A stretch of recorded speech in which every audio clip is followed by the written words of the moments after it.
Hey, subscriber update at the end. So check the intro out. We'll get to the job, and then I'll let y'all know what's going on.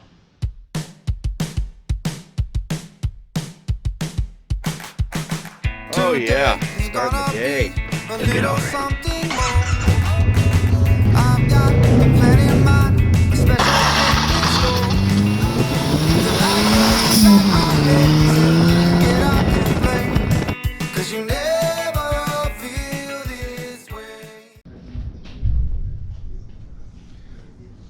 Howdy, have you been driving your truck and you get the AC that goes from the vents to the defrost and then back to the vents when you let off the gas? I'm going to show you what to look for in that, because we retrofitted a new 134 A kit on this thing and got a new compressor, new dryer, new overtube, all new bushings. So my AC works great, but the problem is when I give it gas, it likes to go to the defrost, which is its default setting. I've had this truck a couple years. I've only used the heater in it, so I always had it on defrost for heat, so I never really realized that. So that lets me know I have a slight vacuum leak, because from 92 to I think 97, they were all vacuum advanced. So yeah, I'm going to show you what to look for and what to probably replace. So let's jump into this. Okay, let's see if this, hopefully this light's not blinding you. So what we're going to look at is this vacuum actuator. Might be bad because this is what controls the defrost and all that stuff. And this line, which is kind of hard to tell, but it is kind of cracked up, old, all the way down. See, it's a little pitted, it's falling apart, it's brittle. So yeah, what we're gonna do is we're gonna slice up this line carefully. Try not to hit the hose, because I think that's where it's broke, is right when it goes in there. We're gonna slice it up.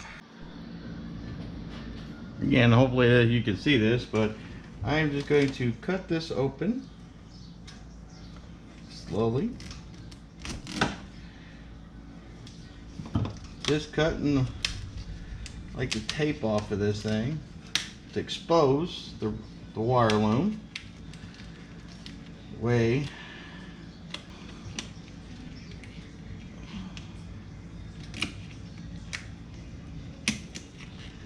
there we go. Again, hopefully the light's not blinding you, but right here, this is all good hard plastic, and right here, this is all brittle, just flaking off. See, just making a little snowstorm. So what we're going to do is now take a pair of cutters, cut it here, and then I got a piece of vacuum hose. Hopefully this is small enough. If not, I got some more remnants over there, and we'll try to link them together. Okay, so what I did is I went ahead and cut it off. What I'm also going to do is cut a little chunk off so I can insert in this. That goes, and then hopefully you can see it, that little piece right there. The hose I got is a little big, so it's really loose, so it'll be another vacuum leak. Alright, so what I did, I can't get it out, but I took a small piece of the hose and I cut it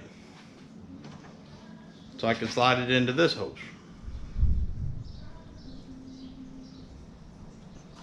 There you go.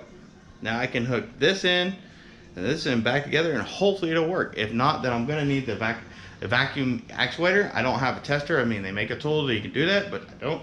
So all right. Hopefully, again, my light's not blinding.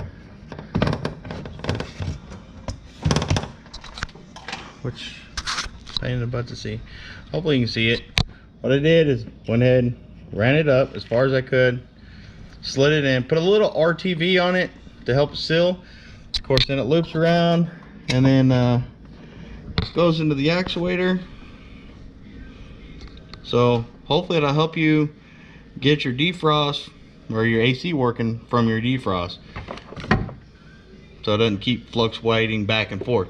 And if it still keeps fluctuating back and forth, all right, well, it works great by just fixing this line right here.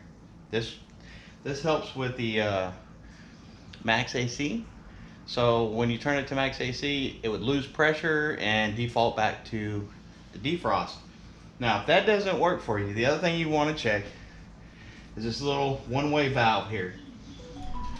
coming from the motor, it's only allowed to suck. It's not supposed to be able to go back in. So if that valve has gone bad, that's your other problem. If not, from there, it's inside the dash. And there's two of these vacuum deals in the dash. One that controls in the dash one controls, you know, where it goes from the floor to the defrost and all that. And then I think there's one more inside the box, but I can't find that one. Or it is the controller itself. But most of the time, it is this one little hose right here that causes all your problems, because it is exposed. So if you just cut back to the good, and you should be all right. All right, time for the subscriber update. All right, it's time to do the subscriber update.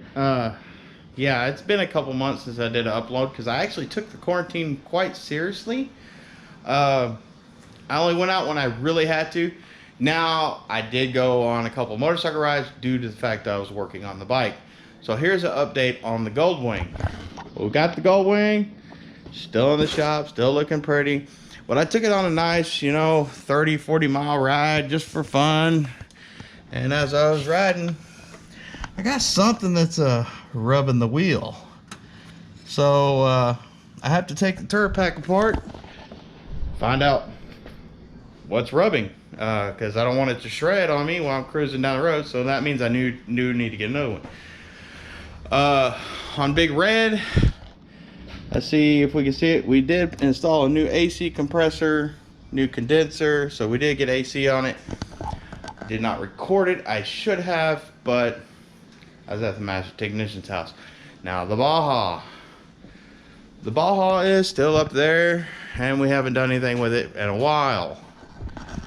I can even show you how much of the quarantine I took for real, because I didn't want to risk getting my family sick, all that good stuff. Here is the back of my shop. It's a jungle out here. So I have to, hopefully in the next couple days or so, if it quits raining, we'll get that done. Update on the Baja's motor.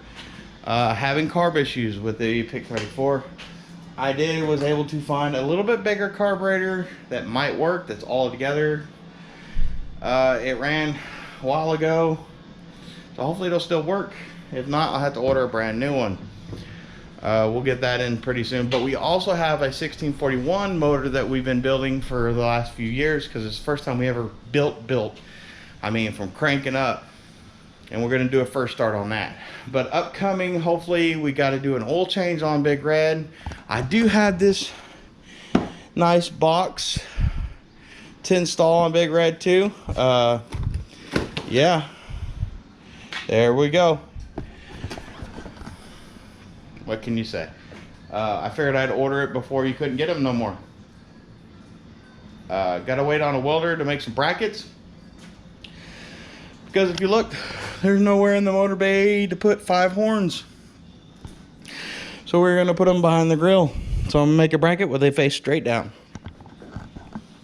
So again, I'm sorry for not being able to upload these last couple months, but I did take the quarantine serious. I did stay home as much as I can, playing Call of Duty.